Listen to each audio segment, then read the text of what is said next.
Okay, now 3, 2, 1. The war is over. The Kilrathi invaders obliterated by the Confederation. Now peace and prosperity rule. But the wounds of battle are slow to heal, and a frightening new enemy is born. Now they attack us! Fueled by the horrors of war, a deranged human mind unleashes terror upon the innocent. You're gonna wish you never met me. Good Lord. Oh, you're gonna wish you.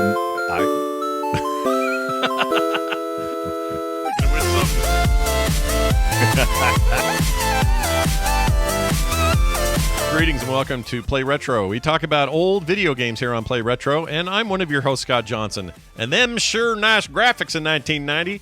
How come my ship sucks so bad? Time to kill the lion-headed people once and for all. Yes, and I'm your other host, Brian Dunaway, and I think this cat wants to fight. Well, come on, you giant bipedal Roman Thundercat-looking puppet snarf. Let's space rumble.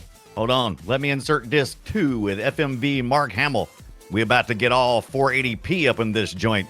And disintegration. No, wait. Disintegration is not for me, Scott. No. Is the giant lion puppet. Yeah, that's right.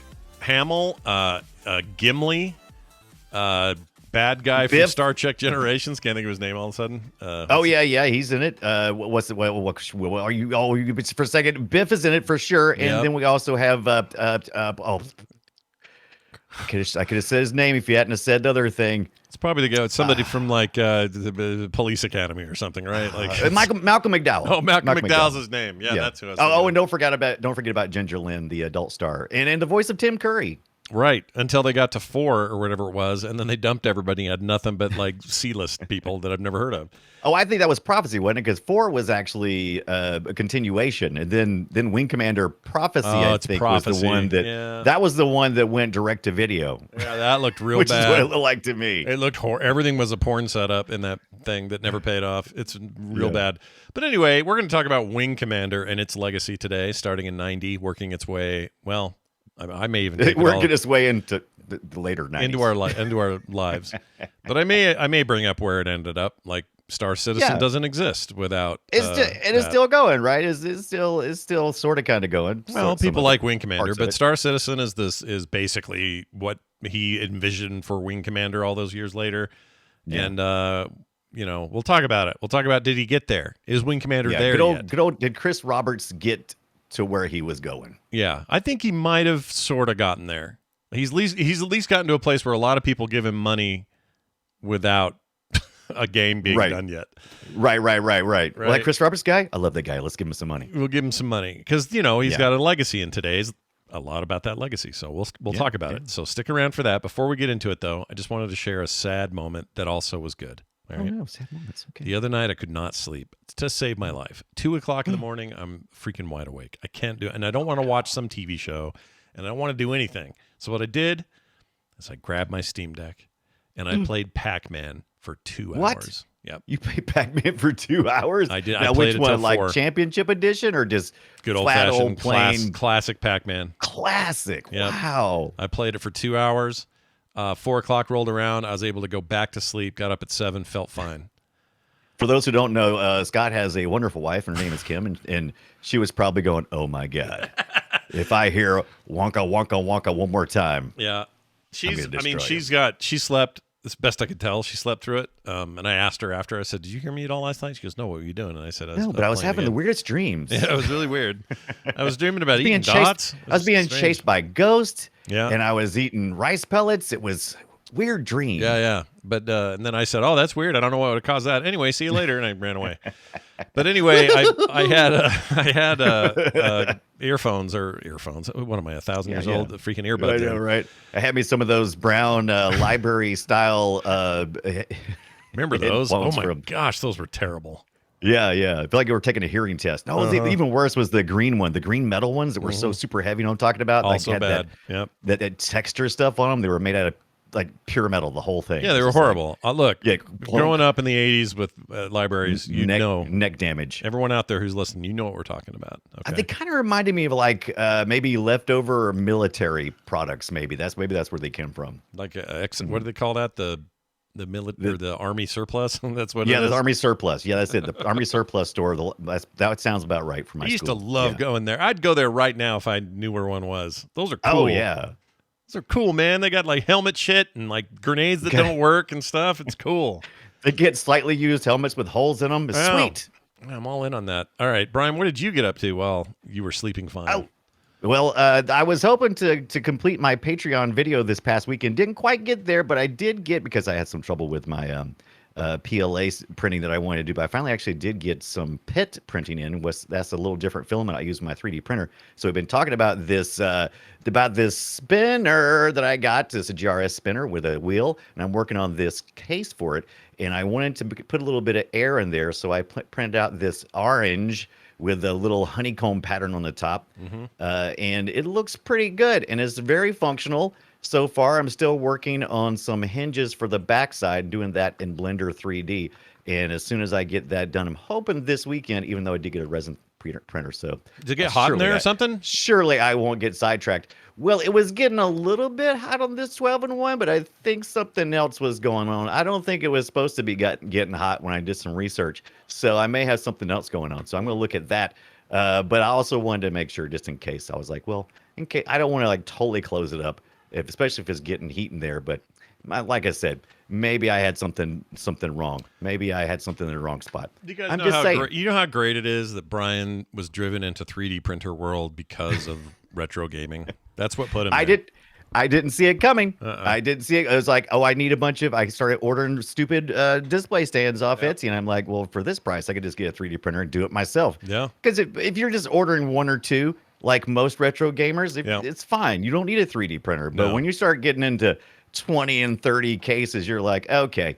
Yeah, may as well do it yourself, right? Yeah, it's starting to get expensive, and they don't always have what I'm looking for, and I want more control over it. I want to do some cool stuff, so I got to do that. Also, this week really killed me with the Wing Commander, because we're back into DOS games again. Oh yeah. And my DOS setup is we'll talk more about it during the breakdown. Yeah. How I had experience with each one of these, but essentially, I had to do a lot of configuring for DOS this week, and thanks to a couple of people, especially Ducros, who came in and watched me stream some of these games this past week, gave me a bunch of great tips on Wing Commander. Also, brought my attention to ExoDOS, which is this project where they've got like 1,000 DOS games that they're getting to run on different very specific DOS platforms, like my Mr. FPGA, which the hardware emulation has a DOS version, and there's an ExoDOS project for that.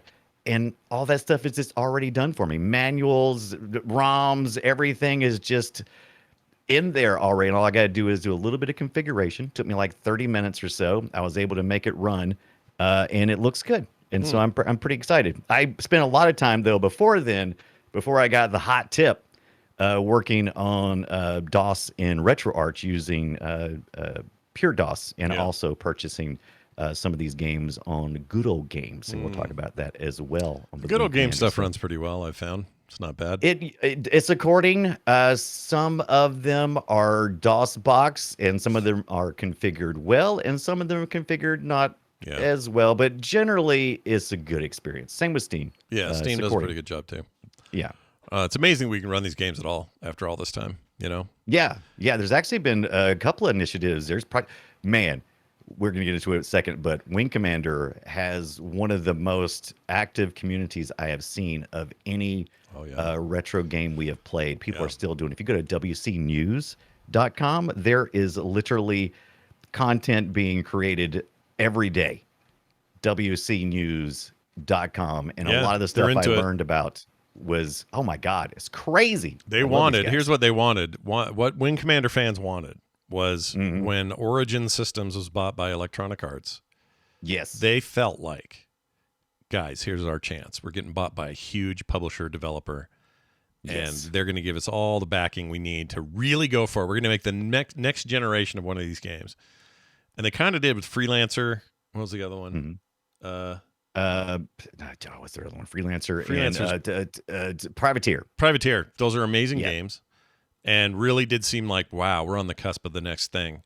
And then poof, magical It's shit almost like maybe the market was just a little bit too busy with stuff, just a little bit too much of this stuff. This, in our the faces space for a sim, while. shooter sim stuff had fallen off a bit. Shooters were Yeah. starting to take over, especially in the 3D era. But that fan base never left. They were like, man. No. And I'm telling you, they're the ones that are spending $3,000 on fake ships for Star Yeah. Citizen. It's happening. Dude, Those are those people. They've sucked me in because I had never played a Wing Commander game. No, I had seen Wing Commander. I have friends who've played it, and I've watched them play it, like the old school Twitch, where you'd sit in somebody's, behind somebody while they're playing on the computer, and you go, "Oh, cool," and they show you stuff. And it's like some of it's like really mind blowing. Other things, it's like, yeah, I don't want to learn how to do that. Do you throw pennies in their lap while they're playing, kind of like tips or sub No, I into their threw them channel? directly at the back of their heads. Oh, perfect. So it's like, yeah, we're gonna do something else. We're gonna play some Sid Meier's Pirates or something already. Come on, man. Yeah. I'm just sitting back here watching you play this game. Come on, let's play. You should walk in and go, "Get good, noob," and then run. Should do Right. that. Well, that's interesting. I want to see more about this ExoDOS as you fiddle with it. Because to be honest, I find that DOS stuff such a headache. I kind of avoid it. I'm like, And if you just want to be lazy, they got stuff so I don't know all the legalities of this. We're not here to give you legal advice or anything. We just report on what we see out in the wild. And if you go to retro-exo.com, there is a product you can purchase, like a CD or something, that has all the DOS games in it. Like, I think it's either what is it, like $50 or something like that one time or something. I mean, it's not cheap, but the amount of stuff they have in this thing is outrageous. The legalities of it, I can't tell you that. I can't. You got to make your own decisions about this. I don't even know where in the world this is coming from. I don't even know where they're selling these things. Yeah. If it's a big deal, and I don't know where you live. So anyway, what if it's what if it's a little tiny room on a oil rig somewhere out in the Pacific? It's just Right. like one guy in a room going, "Well, nobody can touch me here. I'm free from the law," and he's just putting out shit. You don't know. right? He's a real pirate. He's a literal pirate. Yeah, he might Is what be. he is. Yar, he says Yeah. when he says that. Yeah. But you can also download these things. But it's like, I think the Project Full, if you download the full thing off torrents, it's like 500 gigabytes worth. I was like, I didn't even know there was 500 gigabytes worth of DOS games. No, that seems crazy to me. That's But insane. yeah, Wow. it's crazy. All right. Well, watch for that and more. But for now, this. Bonk. Shall we play a game? We surely will. That game will be the Wing Commander and the Wing Commander follow-ups, the sequels, really, all the way up until, let's say Wing Commander Armada, maybe. Yeah. Well, Or do we want to talk about Armada? Yeah, I do want to talk about it. Yeah, I do too. I never played that one. But also Super Wing Commander on the 3DO was a big entry point for me. That came out in 94 as well. So it's about 4 years of Wing Commander goodness, which many people think is the high point of all of it, and we'll discuss whether that's true or not. All right, let's get to Wing Commander first. It's a bit of the opener and some of the sound from that game. Check it out.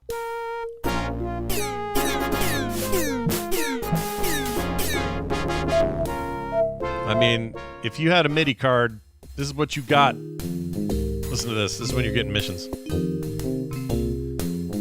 Oh, yeah. I love it. So you're like in a bar talking to dudes, and they're giving you missions, and everyone's just kind of standing around drinking. Oh, unless you're playing the SNES version, in which case it's a officers club and everybody's not drinking. Nobody's drinking in the Officers Club, exactly. Not on Nintendo. Right. Well, they're drinking soda or something like that. I think the rub. That was a good version of that game, though. It was a valiant attempt. I don't know if I wouldn't say, hey, you got some choices. How you want to play Wing Commander from 1990? Do you want to fire up your 386 and stick in your 5 1/4 floppies, or do you want to find that SNES cart and load it up? There's concessions you have to make if you're doing the SNES version, like all those wonderful sprites. Yeah. I think there's like 30 sprites per ship or something when you're playing on the PC, but then there's only like 8 or something on the SNES. So you're definitely going to notice a difference. You can only fight one ship at a time on the SNES because of how things are scrolling towards you, whereas the PC you can fight more. Yeah. So yeah, that's true. No, the PC version was mind-blowing at the time.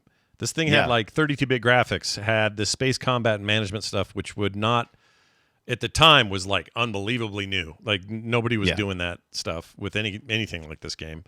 these branching story paths. We You had know there were permadeath. other games that did it. Yeah. But this was one of the most popular games that a lot of people had experience with that really just nailed it. How come the Amiga version's not well thought of, and that surprised me because I thought it would at least equal what the PC was doing. The Amiga 500 is that just a 16-bit system? It wasn't able to handle this. This is the thing that all the Wing Commanders will find out today were process pushers. That's the origin was kind of like that. They were like, hey, we know that the technology is heading this way, and we're going to hedge our bets and believe in the technology, and so we're going to go ahead and start building our game around upcoming technology. Yeah, they weren't trying to capture all the existing configurations. Their goal was to press the envelope pretty freaking hard. And I remember at the time, I worked for a computer company at the time, and I remember people saying, "Oh shoot, I got to upgrade and get this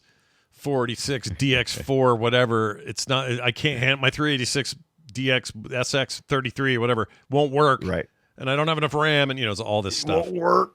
Yep. It was a fun time, and I've heard from a lot of people this past week that had similar stories with I had this piece of equipment, and in 1990, 89, 90, when this game came out, they switched platforms specifically for this game. Wing Commander was having people go, "Oh, I'm mostly a console gamer, and I'm going to go and get this PC game. You've convinced me this is the future." So it was, this thing was sell. The Intel needs to throw some money at Origins or EA. No, they don't. They don't need to spend any money. Well, nobody. Origins basically got poo-pooed and shelved and all the work that they were doing with it, and they ended up not doing anything with the Wing Commander series really after that much. They did a couple of them, but they ended up using the name for their stupid PC launcher. That cracks me up every time I see it. I'm like, oh, y'all have relegated Origin to a launcher. It's so dumb. It's so embarrassing. It really is embarrassing. Whose idea? Right. Like, who can we pin that on? That's just gross. It's just terrible. It's such a thumb. It's such a place that had so many great programmers come and go. It was Origin System itself was apparently just a bed of great ideas from this guy we're talking about who made this game, Chris Roberts, who was only like 18 at the time, 19. Yeah. Kind of a wonderkind. He was born like a year before you, Scott, or something like that. He was a young dude at the time, and he was way ahead of his time, clearly. Oh yeah. Clearly. And now he's a financial wizard with no game to show for it. I gotta figure out where his head's at now, but I can't quite figure it out. Well, just because you're a good game developer or come up with great ideas doesn't necessarily mean you're good with finances. And so I don't know who should be managing that, but probably not him. Maybe not him. I don't know. I just want to see Star Citizen be a proper video game and come out. Everybody wants to see. Yeah, just be a game. Come out and be a game. Yeah, I know it's playable. I know people are playing it, but it's like not even. They don't even consider it alpha. It's like, and this has been how many years? It's pretty weird, man. It's pretty weird. This first Wing Commander really blew my mind because, like I said, I hadn't seen it since I was in the 90s when my friend would play this game. And looking at it now, I was like, holy hell, this is a game from the 90s, like early 90s, because this pixel art is just so rich. You have these shots where you're in the cockpit, and it's so much fun to look at. You see the pilot's legs, and you got the joystick right in the middle, which, by the way, I didn't get my flight stick out, but I wanted to, and I really should have. I ended up playing this with just a 360 controller and then my PS5 controller, which I hooked up to my Mr. FPGA. But I really feel like this would be the best with a flight stick and keyboard. You can't get away with just a flight stick or just a controller hardly, because this thing has a whole keyboard layout. It really was kind of inspiring my mind to go, you know what I need to do? I need to 3D print me some keycaps and make a little small keyboard with nothing but like interface buttons that look like the control deck of this stupid Wing Commander. And I'm like, stop it, Brian. Yep. You're getting sucked into the Wing Commander world. Yeah, you're never going to leave WC.com. whatever it is. WCnews.com. Did you ever have the 5 1/4 floppies when this game came out, or was it something that you only had it on the? Well, I only had so my original. The only time I owned the game was for the 3DO, but I saw it being played all the time at the place I worked. I saw it on people's SNESs. Like I know the game existed in those forms, but for whatever reason, I never got into it. And somebody gifted me that and said, "Hey, you should play this. This is supposed to be the ultimate. You got a 3DO for who knows why, so why not?" And I did. But that part of the reason it was on 3DO is EA was a huge backer of 3DO because 3DO was they wanted that thing to win. Well, it was the brainchild of freaking the founder of EA. What's his name?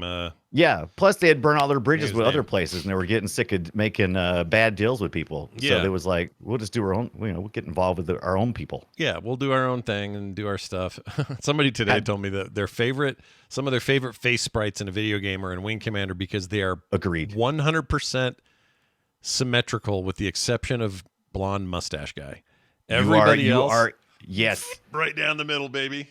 They are perfectly symmetrical right down the middle. Everybody's features are very profound, and just watching these guys, everything. If you haven't played, if you're forgetting the first one didn't have all the speech synthesis which you would see in 2 and beyond. You just had great MIDI music, like you said, and dialogue. And it was very wordy. Oh yeah, but lots of story. It was all a lot of fun, and there's so much information that's being passed on in casual dialogue, and this is what makes this game stand out so much to me, is the level of immersion that you get with this stupid game. Because if you got the 5 1/4 floppies, you would have purchased this thing in a box set, and you would have gotten a magazine that is not a manual. It is an actual magazine from In-World, right? In-World Wing Commander. And it's like, suddenly it's in your hands. And you learn all this background information about who you're fighting, the Kilrathi, who are a bunch of cats, and the humans, and it's the year 25, 26, whatever. What is the year? It's far, far in the future. And you're having these fights with. We all knew this was coming. We all knew that eventually we would have to fight the cats. It was definitely coming. KT Data in the chat says he misses manuals, PDFs, and stuff online doesn't work the same. I agree 100%, man. I would get a game. Right. I would come home. I would go sit on that toilet for hours reading that thing. getting the hemorrhoids. Yep. But they also came with blueprints of all the ships. Man, if you were into space anything or role-playing games, anything like that in the 90s, this wasn't necessarily a role-playing game other than very basic, but still, you get your ships, and it would have all the stats. If you were a stats junkie, you had all the stats on the blueprints, what ships you would be you could possibly be in, and all the information was important because once you get into the actual game, there's no hand-holding.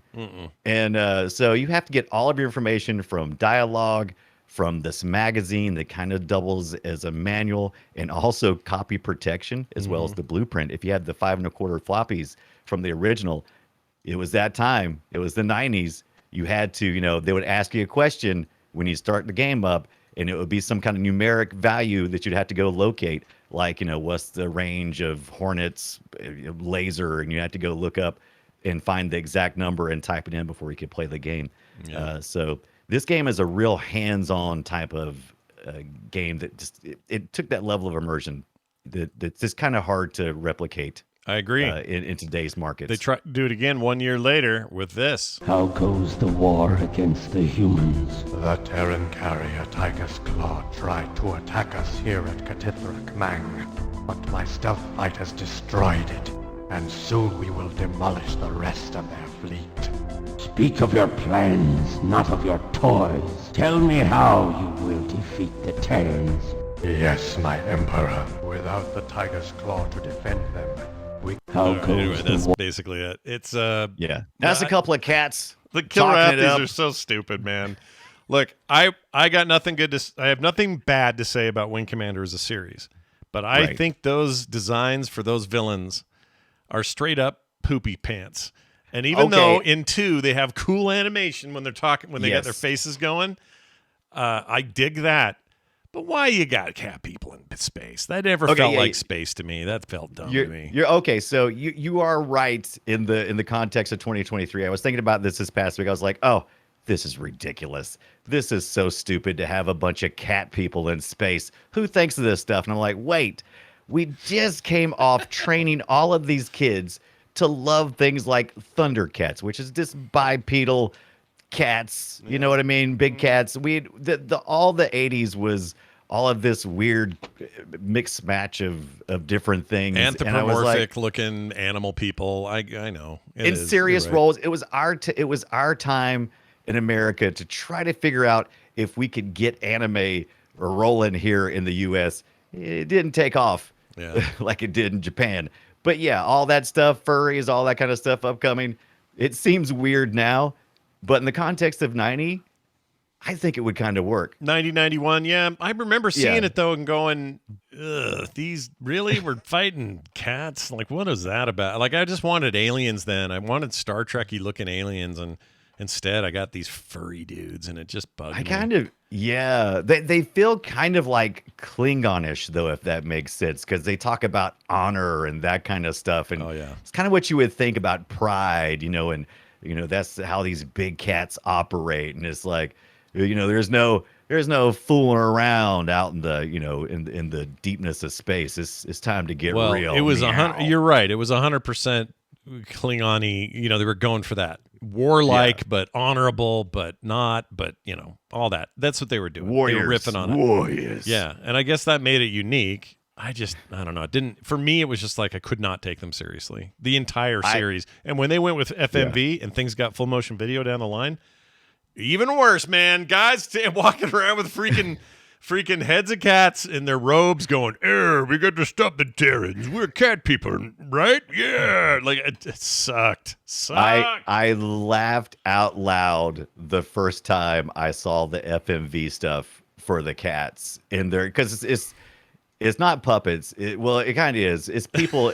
Imagine more like Planet of the Apes. Yeah. It's like Planet of the Apes type stuff, but You're not a wrong. little more furry. Yeah. And oh my God, first time I saw it, I was like, I laughed out loud. But then after a couple of minutes, I totally put all that behind me, and I just kind of went with it, and I kind of dug it. It's weird that it works like that. Well, here's the thing I like about 2 a lot. It added companions, which are now a staple in games like this. So even if you play a bunch of games today that are, modern even, it is almost like sacrilegious to not include a wingman in your space game. No, you had wingman in the first one. Did the first one have it? I didn't think you did. Oh yeah. Oh yeah, it was a big deal. It was actually a bigger deal. I thought it was only 2. One. I thought that was introduced in 2. I don't know why I thought that. No, because you thought, 2. So there's 2 people involved. No, there was actually it's even more harsh in the first one, because you could actually make dialogue choices or make choices that would annoy pilots, and they wouldn't be available to you or would not fight as hard for you when you're out in the field. So when you hit the little command button to try to get your wingman to kind of help you out, they may be a little more reluctant. It may make it harder for you to lose battle by battle. So yes, very important. The second one, not so much. The story was the top priority, and so you couldn't just kill off. You couldn't randomly accidentally kill a character. Maybe I'm mixing them both up, because you know what?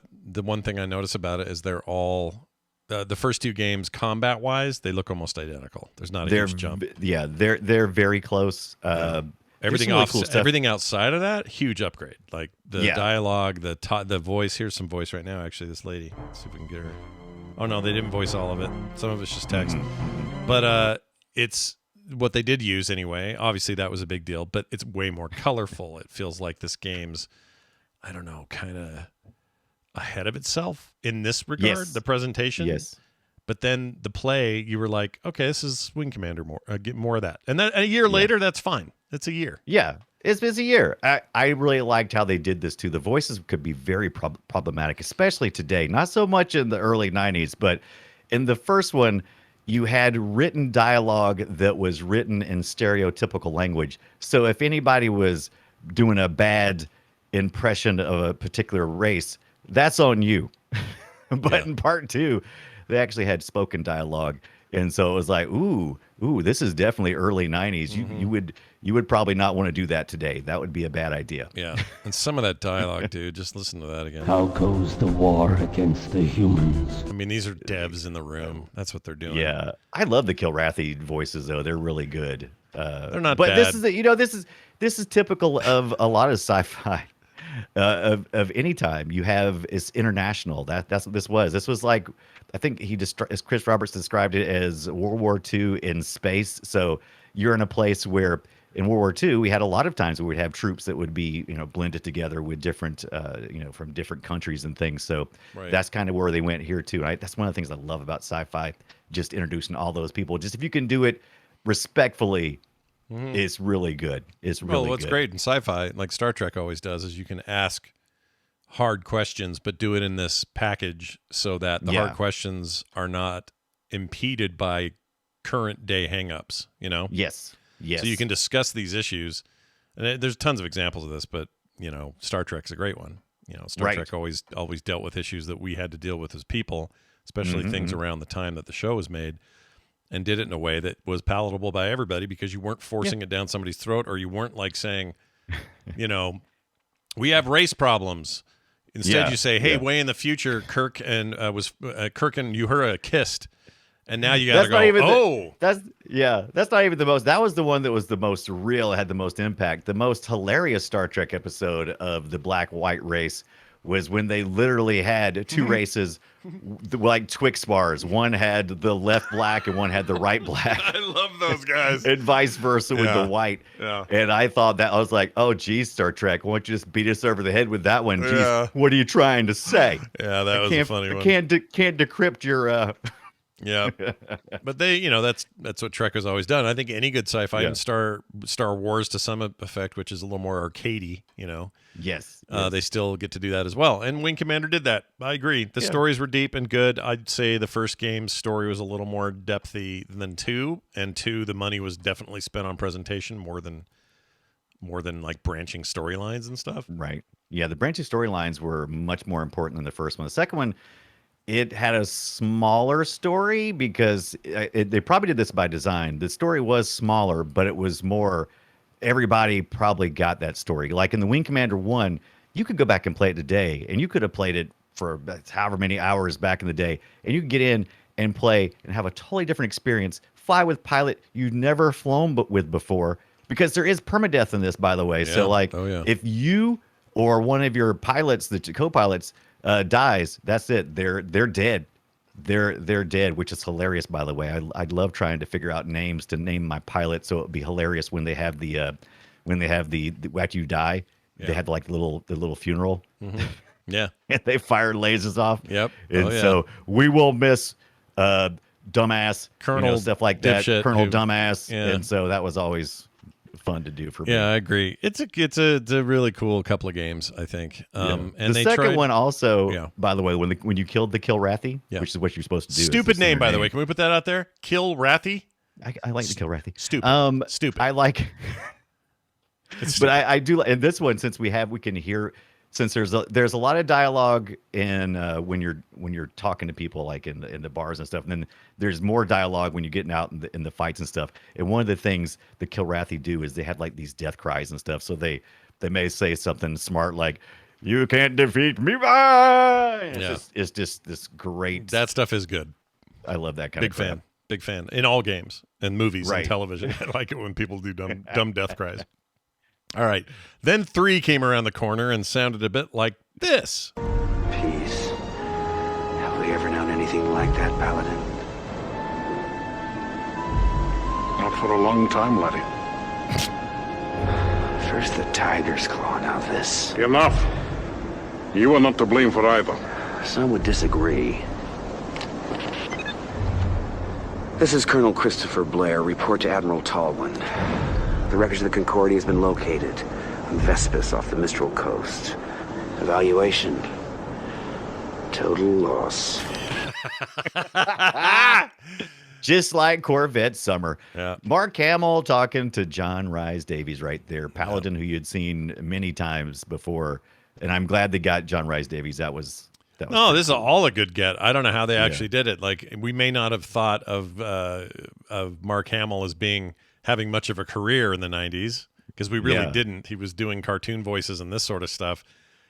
He's not the legend that he is today. We kind of had written him off culturally, and this is about the only place you were going to get him. And then to have this guy show up, who at the time I only knew him from Sliders and Indiana Jones. Yeah, exactly. Me too. So Sala from Indiana Jones and that Slider show. And so this was like, oh, okay, that guy. And I didn't know he would be Gimli one day. But it's weird to see those two standing there at the top of that fake ridge with that horrible green screen bullshit happening out in front of them. Doing that. Do you know what happens when you ink a deal with EA when your name is Origins and then you have $4 million to mess around with, which was the most money of any video game at the time. You fill your dreams. You go get John Rhys Davies and you go get Mark Hamill to play your lead there, Christopher Blair, who finally had a name. Finally had a name in Christopher Blair instead of just the protagonist of the game. Right, just that guy. Malcolm McDowell and Biff are also there, and you mentioned Ginger Lynn. She's an adult star, and the voice of Tim Curry, he was a Kilrathi thing, right? I believe he was. I believe he was Kilrathi, and the adult film star Ginger Lynn. This was a time when she was trying to get out of the adult film industry and into something serious. So that's how much money you had right here. You had $4 million to purchase these types of actors during the early mid 90s, and I loved it. I think they did a good job. It's terrible. It's cornball as hell, but FMV was a big deal, and everybody was trying to get in on that. And so this is a good attempt as any of them. I remember hearing about this project and just going, no, that's dumb, because this was a time when you were getting movies that were on CDs. Yeah. You were just like, no, this doesn't look good because the compression's not good. We haven't made it to DVDs yet, so we're still using CDs for video, and that stuff is highly compressed. And a lot of this stuff was shot on I think it was shot. I don't think it was shot with 35 mil. I think it was actually shot in some kind of digital or something. Oh, it was, yeah. Like the version I'm showing the chat room right now, you may be thinking, oh, this isn't bad for 93 or whatever. Right. 91 rather. A bunch of green screen sets. Yeah, but you know what that is? This is an AI update version of it. This is Heart of the Tiger, which is Wing Commander 3, remastered AI update. So everything you're looking at here is a remastered 1080p print of what used to be like postage stamp sized nothing. Yeah, it was horrible. Yeah. It was terrible. And the deeper you dive into ports for this thing, the smaller it got, because you were using I think you had to get a Pentium for this one. I think is that right? I think you had to have either. I think we were in Pentium Town, and the consoles just weren't rocking that kind of power at this point. So no, we weren't there yet. But I mean, look at these guys doing their thing with Malcolm McDowell. It's the most like contrasty background stuff in the history of green screen. But given the original presentation of the video, it was fine. It looked fine. It looked, and if you go in knowing what you're looking at, Mark Hamill was so dour in this performance too, but he was headed towards doing some amazing voice work, and I'm glad he explored this part of his character. Well, by now he was already doing the Joker on Batman. Was he already doing Joker Part 94? I was trying to remember that earlier. I was like, was he doing voice work already? At the very least, recording it, if not already out. Right. A lot of that, and I think he was doing some stuff before that as well. You can hear that here, though. You can really hear it, and it's fantastic for sure. No, this stuff's worth seeing on its own. If you ever want to just go watch the Wing Commander 3 story without all the gameplay in between, highly recommend it. It's about 8 hours worth of content, if I remember correctly. $4 million budget. Is it 8 hours? It's something like that. And I would say this. If I was doing this and I had never played Wing Commander, I'd probably play it 1 or 2. Yeah. I don't think you're going to miss out. The story is, once you get deeper into Wing Commander, the story becomes important. But if you're just looking for the experience, you probably could play 1 or 2. You could actually just go to YouTube and watch these FMVs, because the gameplay isn't that much different. You are looking at 3D models now for your shooting, but it's really early 3D stuff, and it's not really all that interesting, in my opinion, for the combat. It's okay, but I don't think you're not going to be like, oh, This is what it was all about. I think that kind of hasn't really. It's kind of lackluster once we get to this point. Yeah, the 3D stuff is has the same suffrage that all 3D at the time was going through, which this all looks like garbage. Right. And it's fine, but look at those sprites. Fighting sprites on screen, that is hilarious, and I think you should experience that. I this agree. is not hilarious. This is just, an okay. This is a stepping stone toward where we were going to head to, and it was about to get a lot better in the next 5 years. The FMV part, though. Oh yeah, you got to see it. Oh, you got to see it. You got to watch these. You got to see these Kilrathi guys walking around. See if I can find you will. You will literally laugh out loud the first time you see the Kilrathi, and you don't have to wait long. It's like right at the beginning of Heart of the Tiger. It is. Yeah. Look at this dude. You got a couple of guys. That's the guy. Look at that, and he's just like a big old Wookiee looking. Yeah, he's got imagine the big somebody gloves taking. Yeah, it's exactly like a Wookiee. Just imagine somebody coming across a stuffed lion head on a wall and taking it off and putting it on their head. It's just like that. And their mouths are fully articulated. Yeah, they go and they got those legs where you. Oh, there's the porn lady. Let me pull her up. Oh yeah. So I think she's a news reporter in this one. I think, or maybe not. No, she's on the ship. I think. Boy, she's on the ship. Time. That's her right there. Anyway, there you go. She is. Good for her. I don't know where she ended up. Hopefully good stuff. She went back to the porn industry. I don't know where she's at currently. Oh, did she? But yeah, she made an attempt. She had a couple little roles here and there, and good for her trying to get that system. She can't help it if Mark Hamill's character asked her for a handy behind the dump truck. Just kidding, that's terrible. Don't I take it back. Don't say anything like that. I take it all back. You never heard it here. All right, moving on. Let's go to 4. 4 is interesting because 4. Well, let's play a little of 4. There's been an undeclared war waged against us. Acts of terrorism, piracy, sabotage. Is it symptomatic of these transitional times, or is there something else at work here? Do you see a strategy or design behind it? Every time I connect the dots, I'm always guided back to our longtime allies in the border worlds. Okay, so there's Malcolm McDowell and Mark Hamill are back, and this time they're not in front of green screens. They're on sets with full motion video, and it was filmed in 35 mil, so they didn't have to, deal with all that compression unless they wanted to. Yeah, and there's a bunch of side actors you absolutely know in this. This guy right here. Yeah. That's the dude from Lost. Yeah. Who has the secret codes in the hatch to get the thing done that does like the videos to tell you, here's what you need to know about the hatch deal. He's also in the Expanse. He's Major Baddie in the Expanse season 1 and 2. Can't think of his freaking name. You would be better off watching Wing Commander 3 and 4 FMVs than watching the Wing Commander movie. Yeah, I'm just saying. 100% agree with that. 100%. Yeah. But look at some. Oh wait, there's another guy you guys totally know. Hold on. It's so fine to narrow. It's hard to narrow these down, but you know everyone in this. You've seen him in movies and television, and it's all fine. $12 million budget this time around. Apparently, the $4 million worked for the first one. They got enough money, so they kicked up the budget, and they got more actors and got real sets. They took away our cockpit and gave us some weird new HUD elements. The combat's probably a little bit better for it, probably, but it feels less immersive. Like all the way up until this point, you could even like in the first and second one, which was really cool. You could get outside the cockpit and you could just like hit the function keys on the keyboard, and you could see from the side, from behind you. It was really interesting. I don't think the gameplay got that much better because of it, but maybe a little bit more. It might be worth playing. There's Biff Tannen, and then there's this other guy I've seen in 100 TV shows. Like everybody's in this, and I kind of respect it for it. That the other thing is, remember, Star Citizen is supposedly completely filmed and finished, mocap for including the return of Mark Hamill, but they've got the single player element of that thing that was promised years ago. Yeah. Oh, Jason Scott Lee, is that who that was? Might have been. Oh yeah, Jason Scott Lee. Was that what that was? It might have been. It was. Anyway, probably was. They've already done this again for Star Citizen, but it isn't out.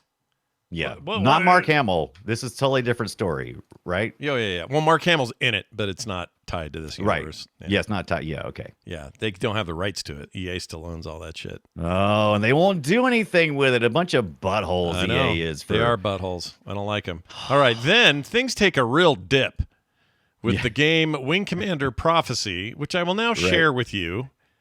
This garbage monkey horrible thing. All right? Enjoy this. Makes the movie look good. I agree. Here it is. There goes the guidance system again. I need that working on the double and tell O'Neill to have hangar REMs number 2 and 7 back online. We got real problems here. Christ, doesn't anything work around here? Go. What's your damage, Flyboy? Excuse me? Did you trash your fighter or you just lost? Oh my God. I hate it. I just it's so bad. It'd be it's not even so bad that it's good. No. It's just bad. Not good. It's like I compared it to getting direct. I don't know if you guys remember direct to video stuff, but that's how it felt. It felt like I don't know. It was definitely a step back in my opinion. I didn't play this one at all. It's some of the worst. It's a step back in a lot of ways. I don't know that the gameplay they reintroduced more cockpit, but yeah, not I think much. they went back to a little bit to the earlier stuff, Yeah. and it may be okay on that part. I really didn't. It's okay. The do it. combat's okay. It reminds me of what's the PlayStation game made by Psygnosis? It's called what is that? Colony Wars. I don't know if you ever played Colony Wars, but the color scheme and that was a great game. I do like the bounciness of the flight stuff. Is there any way just to completely skip all the video? Because I watched somebody play this and I was like, holy crap, there is way too much full motion video in this thing. If it's going to be this bad. If it's going to be this bad, I can't watch that much of it. Yeah, but the gameplay's all right. It's okay. Gameplay looks okay. I can't tell, but it looks pretty neat. I like feels very immersive. Oh, I miss Colony Wars. I wish they'd have kept that going. Psygnosis got absorbed by Sony, and they just quit making them. It bugs me. Yeah, that's what happened to a lot of these types of games. It's like, we'd like an opportunity to do something with that, and they just put it on the back burner. Probably because they realized how expensive these types of games are to make. Once you actually, property was probably fairly cheap, but then when you go, how much is the production? They go, oh no. Yeah. Space is expensive. Now, it is worth mentioning that the game I played, the 3DO game, was essentially one with new graphics. Right. And I didn't know that at the time. I was like, oh, look at this new thing that's so new and there's never been anything like it before. And I didn't know. I rock. I didn't know this was the same game that I'd seen people playing on PC years ago. But as you can see, it's definitely graphically, an upgrade. Oh, yeah. It's basically what we would today consider a remaster by today's standards. Right. And it had some audio, which I kind of enjoyed. So here's some of that. Enter simulator. Talk to shot glass. You met Maniac and Boss Man over there yet? Maniac's a real lunatic. A good pilot, but way too erratic. He was just coming up when the flea bags put me out of commission.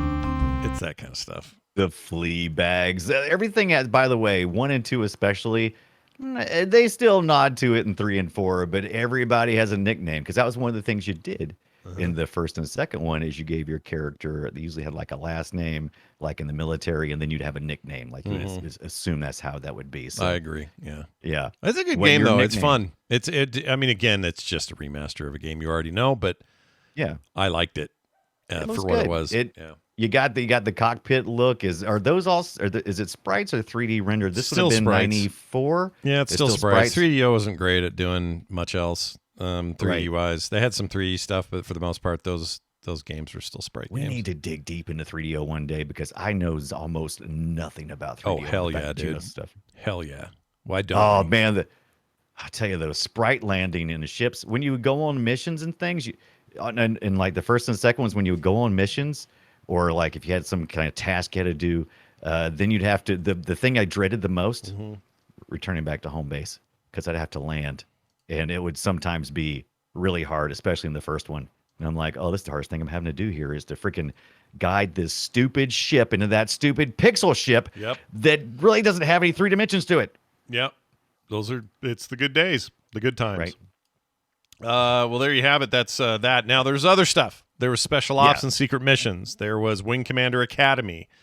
There was this the Privateer game, which is technically we're a not spinoff. We're not poo-pooing any of these things, by the way. These are just things that are going to get outside the scope of. You've heard us talk already so much about Wing Commander. We just didn't have time to cover it all. Yeah, just imagine more FMV, more cockpit shooting. Right. You know, and one day we may get a chance to visit them. So we may. Who knows? Armada. Yeah. I do want to make a quick mention of Armada. Yeah. Wing Commander Armada was the first official game of the Wing Commander series to feature multiplayer. Yes. And that's a big deal. Yes, 94. It's a multiplayer. Let's bring it on. Yeah, nobody was doing that shiz in 94. Not too many anyway. I mean, Quake was a couple years away. Doom could do local. Right. So, you know, this was a big step in that direction. But basically, that's the entirety of why people played this was multiplayer. Yeah. And it was 94, and it was basically still based on the earlier Wing Commander stuff, the 1 and 2.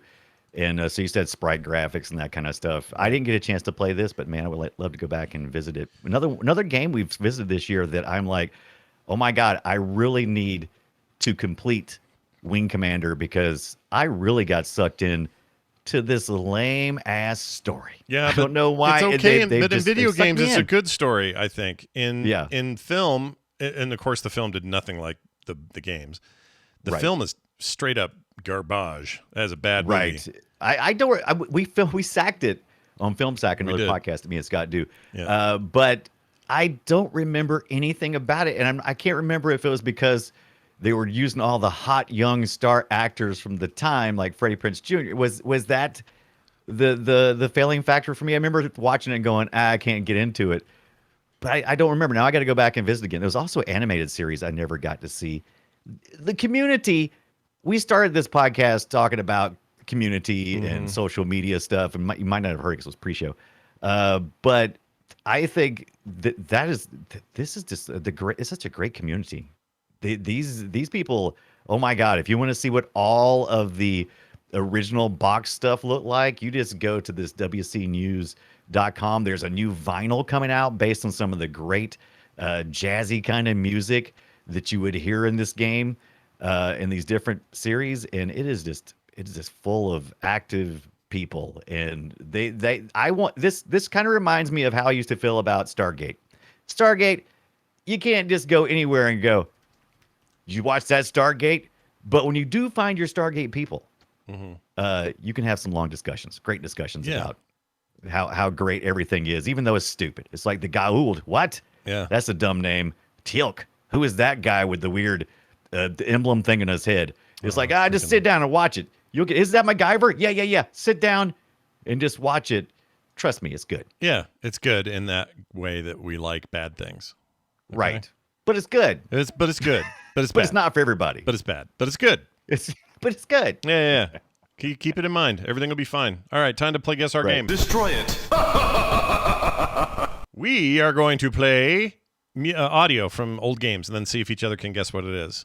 Mine was slapped together very fast because I had to finish another show before I got here. So apologies. I saw that. I saw you were rushing. But that's fine. That's fine. As long so as it came out in the year 2600. So it was from when Wing Commander took place, and the game was called 1981. 1981. Yep, that's the game. Right. No, this is gonna be too easy, but I did it anyway. It's a pitfall. Yeah. So here's the game. 2600 is the game, or is the machine. It came out in 1991 or 81 rather. 81. Here is the sound from that game, and see if you can guess it.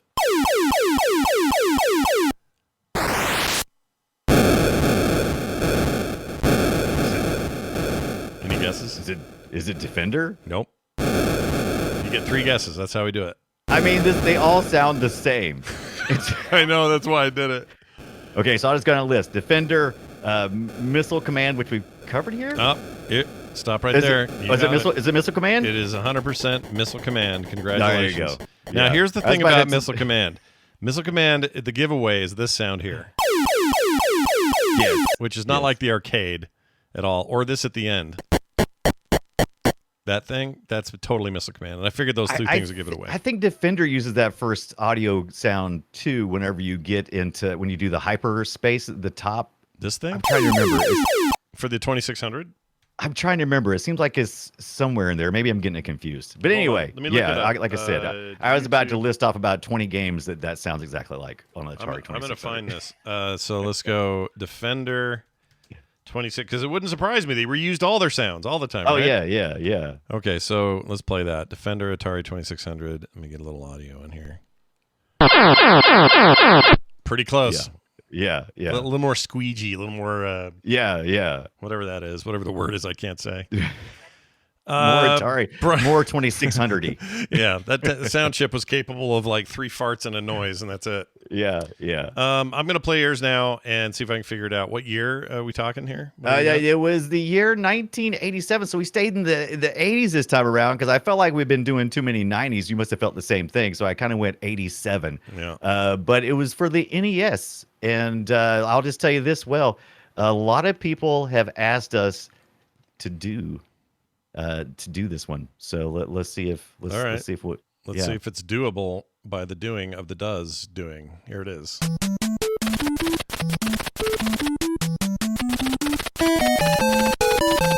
NES, I assume, right? Sounds like NES. No, NES. Oh, what did I say? I said you NES. said. Did you? I thought you said SNES. That's okay. Maybe you said. There's NES. a lot of SNES. noise going on. So I don't know.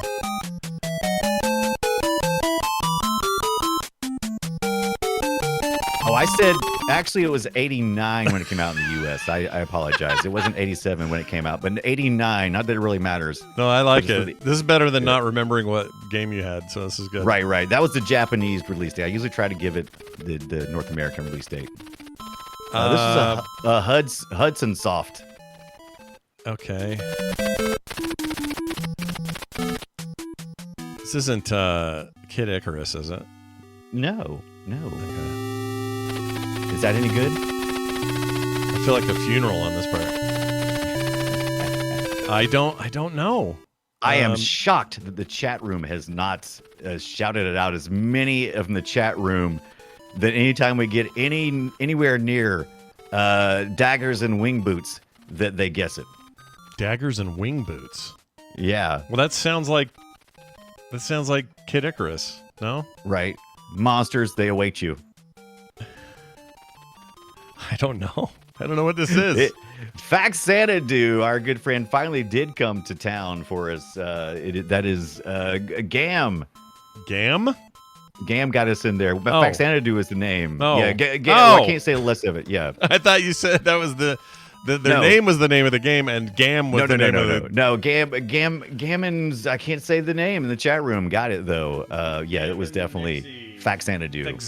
Fact Xanadu? I never played this. Fax, like a fax machine, FAX. Yeah. And a do. What is this about? What do you do in it? It is one of those action role-playing games from Hudson Soft.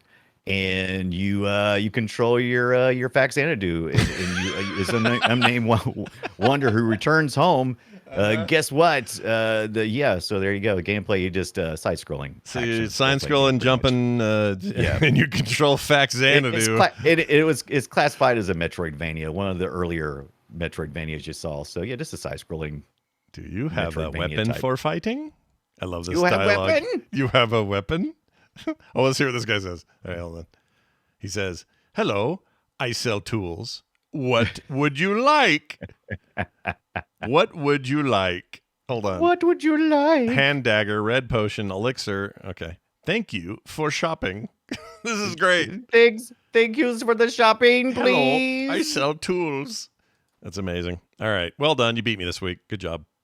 I'm impressed. I think we didn't put what we're going to do next week because we usually get a chance to talk about it before we go on the air, but we didn't get to because doing DTNS. And I was watching the Nintendo Direct, which, by the way, if you haven't heard already, they're bringing the Game Boy and Game Boy Advance games to the Nintendo Switch Online. And I'm kind of thinking maybe we do maybe some Game Boy love next week. Maybe or Advance. We just pick maybe our top couple of Game Boy games or something, or what do you think? You have something else in mind? Do you have some recommends from people who are sending in recommendations like we had this week?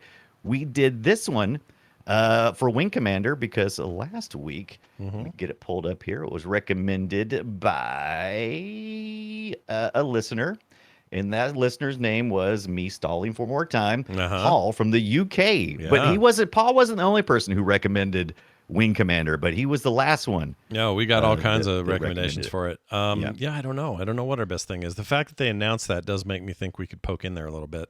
I think we need to poke in there a little bit because, we got, we can even jump forward if we wanted to. And if we wanted to cover, did we ever cover the Prime series proper? I know we did Metroid, but we didn't cover the Prime series. I don't think we discussed Prime, the Prime series, but I don't think we got too deep into it. There was a lot of argument then from listeners that it wasn't old enough, but. This is GameCube. That's not retro. I'm like, GameCube, dude. Yeah. GameCube. It's pretty Listen old. to the words you're saying right now. It's 20 years old now. 20 years, a long effing time. Right.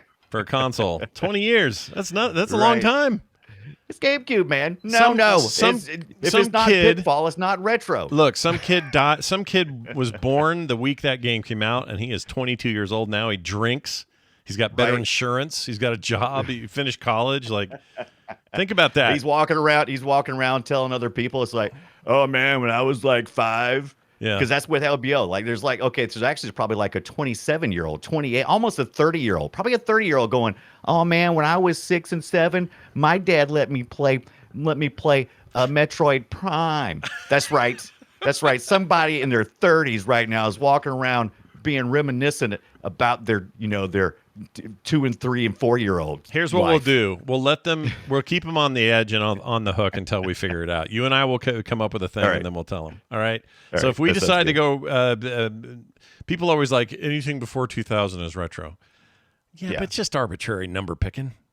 And like I said, once I've said it, and I've said it 100 times before, we don't do necessarily retro games here. We do play retro games, which is anything that we classify between 70s, 80s, 90s, a little bit into the 2000s. Yeah. Yeah, if it was made in 2005, but it has the spirit of a game from 98, why would we not talk about that 2005 Game Boy Advance game that is basically based off a system that was running in 1998. Right. Plus the Game Boy Advance, nobody looks at those and says those aren't retro. Of course they feel retro. They're basically a Super NES with slightly better sound.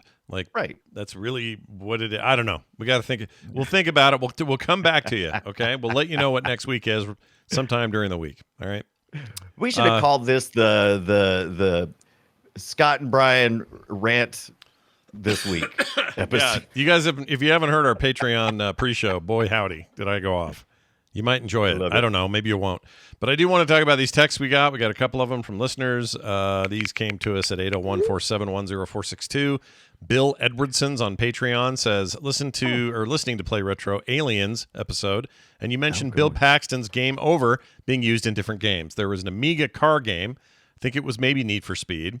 When you lost his voice, came up and said, "Game over, man. Game over," unquote. Do either of you remember this? Thanks for all the content and pre-show antics. And again, it's Bill. Bill, I do not remember that at all. And if it was Need for Speed, but now I want to find it. And Need for Speed would not be a bad pick for some future retro gaming. Because didn't we do that? I thought we did Need for Speed, didn't we? No, we didn't do Need for Speed. But one of my favorite Need for Speeds though is on the GameCube for the Underground. But I'm just saying, I won't say that. Yeah, that one feels wrong to me for some reason, but I don't know. I think of it as more modern than Metroid. Yeah, Prime. and there is really, we joke a little bit. There are some things that we consider. One of the reasons why we pick retro games is because most retro games do not have. We're a clip show. Mm-hmm. We're trying to entertain you. Trying to entertain your imagination as you're driving and going places, with our antics and as well as sound clips. And when you start getting into the era where we started having more multimedia, you start having real artists like Need for Speed, Underground, and those kind of games would be problematic because they do have a lot of music, popular music of the time that would get copyright strikes. But really, we're just nostalgic for stuff, and you may or may not find a game like that nostalgic. You may not find anything post 2600 nostalgic because you're older or whatever. We're going to pick stuff that's interesting to us. How about that? That's if it's not Pong, it's not retro. Yeah, forget it. Pong. Fing, fing, fing. When I was a kid, I had the micro box unit deal. I had to build my own Pong machine. I used a stick and 2 stones to get a controller working. Anyway, we had 2 TVs, and I threw a rock at one, and my brother threw a rock at the other. And that's how we played Pong. That was Pong. Pong the old way. And if you lost an eye, well, them's the breaks. All right, here's another one from, didn't get a name. No, we did. Ryan. He says, Dunaway did it. He did it. We did it. He says, on the Aliens episode, guess my game, Brian played Star Tropics. It was one of my favorites growing up, and I've been meaning to write it and suggesting it. Such great music on the on that tough game. When I was a kid, I played Guess My Game with friends, and they never guessed Star. Meaning to write in suggesting it. Such great music on that tough game. Why does it say the same thing twice? I don't know. When I was a kid, I played that. Excited about it. Oh, he said it 3 times. Hold on. Good. You get excited sometimes, and you got to repeat yourself. Repeat yourself. He does say, "Don't feel bad, Scott. Thank you for so much of the continued nostalgia, Ryan." For some reason, his message came in all effed. I don't know why. It's not. I don't think it's him. I think the text was borked. Text garbled. Yep. But don't worry. I'll try not to burgle. I'll try not to burgle your text next week when you guys send in more of them. And you can, by the way, you can do voicemails. We'd love to have those here. 801-471-0462. That's voicemails or texts. Either one work. And if you'd rather email us, you can do it at playretroshow@gmail.com. Like we said, we'll pipe in and let you know what we're doing next week during the week, okay? Yeah, we'll definitely let you know on the Play Retro on Twitter, or we'll let you know in the Discord server, let you know there as well. And we'll just blast it out everywhere. I'll yell it as loud as possible. Yes, indeed. Listen to that. Monkey Banana says, I'm just basically here to hear Brian and Scott talk because they're wonderful to listen to regardless of content. Monkey. Man, Monkey Bananas. You're a good dude. I already liked you, but now I really like you. But now I love you. Now I have feelings I can't explain. I don't know what to do. Oh, Monkey Bananas. Oh, Toe Jam and Earl. Ooh. Anyway, that's next week. Banana Prince. What is that? Ooh. Between now and then, though, I would really like it if you people at home would play retro games and then tell us about them. All right? So go play something retro, and we'll see you next week.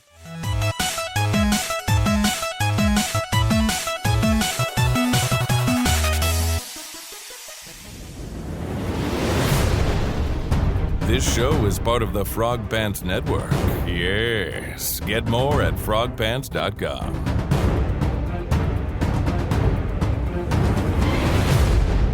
Speak of your plans, not of your toys. Okay. Lion Man.